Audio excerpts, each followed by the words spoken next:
and welcome back to my channel. It's time for another book review, and today I'm going to be reviewing Caraval by Stephanie Garber. I got this book in my February Owl Crate. I know, finally caught up to February's Owl Crate review.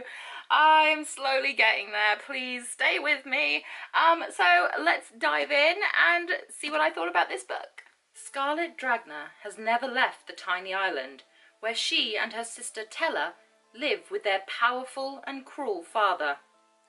Now Scarlet's father has arranged a marriage for her, and Scarlet thinks her dreams of seeing Caraval, the faraway once-a-year performance where the audience participates in the show, are over. But this year, Scarlet's long-dreamt of invitation finally arrives. With the help of a mysterious sailor, Tella whisks Scarlet away to the show. Only, as soon as they arrive, Tella is kidnapped by Caraval's mastermind organizer, Legend. It turns out that this season's Caraval revolves around Tella, and whoever finds her first is the winner.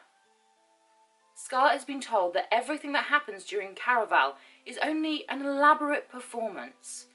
Nevertheless, she becomes enmeshed in a game of love, heartbreak, and magic. And whether Caraval is real or not, Scarlet must find Tella before the 5 nights of the game are over, or a dangerous domino effect of consequences will be set off and her beloved sister will disappear forever.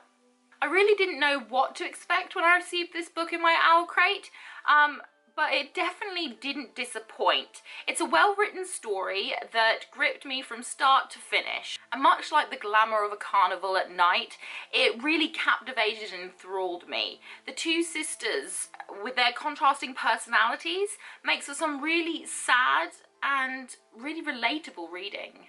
The twists and turns are very fast-paced and unexpected. A magical upside-down kind of world filled with nonsensical madness. It reminded me very much of Alice in Wonderland in the fact that there are riddles and twists and turns and clues and adventures, and it kind of has that sort of feel of everything isn't what it seems about it, which I relate very much to Alice in Wonderland, all being kind of upside down and ridiculous and riddly, and I really adored that. Nothing is as it seems, so as the book says, it is really hard not to get swept up into the game and think that a lot of things are very real that are happening. There's a very somber undertone to the story though, despite all of the kind of madness and kind of nonsense and things that are happening. There is a very somber undertone.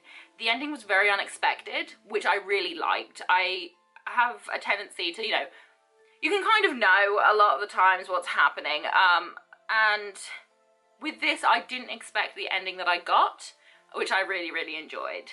The ending has left it open to the possibility of a sequel, which I would not be opposed to. I kind of hope that she does do a sequel to it because I really enjoyed her writing style. She drew me straight in and I was left questioning a lot of things. It's very difficult to say anything negative about this story, to be honest. I thought the characters were very well thought out, especially with their interconnecting kind of weaving in and out bits that you kind of discover as you go along. I think that there is a very consistent theme of familial bonds. There's a lot of self-discovery, lots of mystery, and I really liked that. At times the fast-paced nature does kind of make it a little bit confusing in places, purely because I think there's a lot of kind of trickster theme to it. A lot of the characters, you think there's something, they're not that, and it can result in a bit of head spinning, but I really did still enjoy it. So it's not even a negative thing to say that you get a little bit lost in it sometimes, because I think it's one of those stories that you should be lost in it a little bit. I don't know, it's quite interesting the way that it was written, and I think that if you aren't feeling a little bit lost at some point in it, then are you actually enjoying it? The writing style really speaks to the intellect of Stephanie Garber, because I think, not only does it kind of draw you in, but she's done a lot of very clever things within the book that really, obviously everything makes sense in the end. It has to. Well, not everything, because obviously she has kind of left it where there is a possibility for a sequel, and I would really appreciate a sequel, because I feel like 1 or 2 things you want to know more about, and I hope that she does a sequel to it. But it really does speak to her intellect, because a lot of it, sometimes you're questioning yourself, you're questioning whether or not you read something correctly, did you understand that right, and you are questioning yourself as you go along, and it really does draw you in, and I absolutely adored that.